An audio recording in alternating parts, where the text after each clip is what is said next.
pinapauwi na ng nanay ko kasi hindi na raw ako aabutang buhay.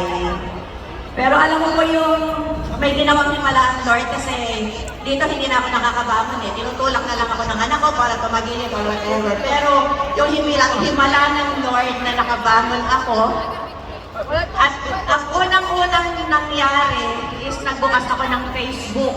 So yun po yun. Sa Facebook, nakita ko po sa isang nurse.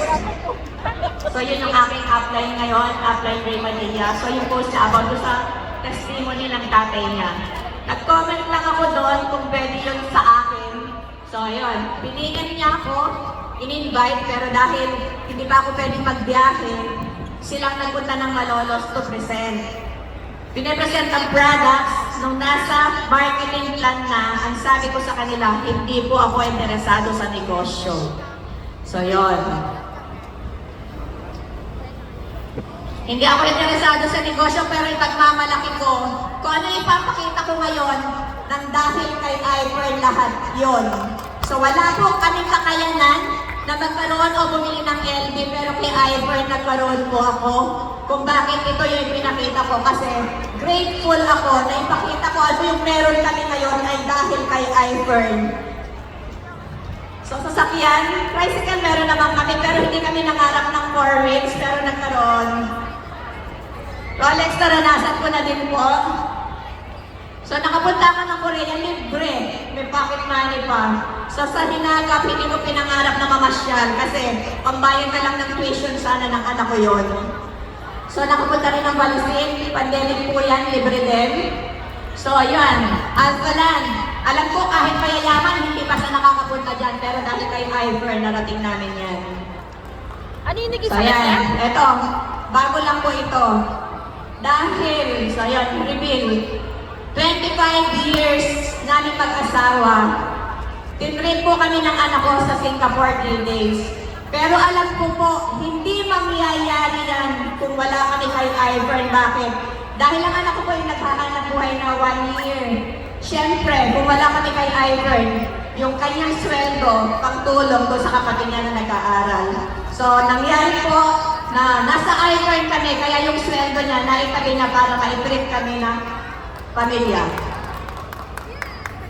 So, ito po isang nakaka-proud pa sa Ivern journey ko.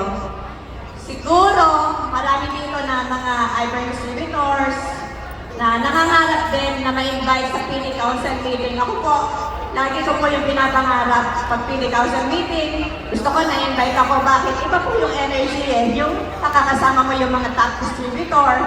Kasi iba po yung motivation na mararamdaman mo. Ngayon, noong November, invited din po ako. So sabi ni Ma'am Marie, si Sir Tom, so sa next Pili Council meeting, annual planning, sabi ko sa sarili ko, gusto ko yon. Gusto kong mapasama doon, pero siyempre, may kailangan gumawa ka, mag-top distributor ka, sa yun ang nasa isip ko. So ako, dahil gusto ko siya, talagang sabi ko, magkakatapusan na, konti pa lang yung dating namin. Talaga kung ginawa ko paraan, benta. So shadow account. So, sobrang thankful po ako kasi nakasama ako dito. Grabe po, yung annual planning na yun. Kasi, yung kasama mo yung mga distributors, sila Sir Tom, sila Mama Lee, doon po mararamdaman mo po kung ano ba talaga yung vision ni Sir Tom sa Ivern. Napakasarap pong mapasama sa annual planning at sa Pili Council meeting. So, ito isang pagmamalaki ko din. Hindi naman ako ganon kalaking kumita, kaya sabi ko nga po, sa akin, sa sarili ko, malayo na, pero alam kong malayo pa. Pero proud po ako bilang isang mighty Mina na every annual awarding po, kung hindi ako top 1, top 2. So, yun po. Yan, sobrang thankful po ako sa mga tao na to, Sir Tom, Mama Kim and Ma'am Marie. Kasi sa guidance niyo po, hindi ko naman ito magagawa, wala naman po akong alam. Ayaw ko nga po ng networking eh. At sobrang thankful po ako kay Sir Tom na may Ivern. Dahil kung wala pong Ivern, baka nasa ilalim na rin ako ng lupa. Dahil yung 7 months po na magpapacheck ako sa hospital, hindi gumagaling. Naghihiling-galing din ako eh, lahat yung try ko.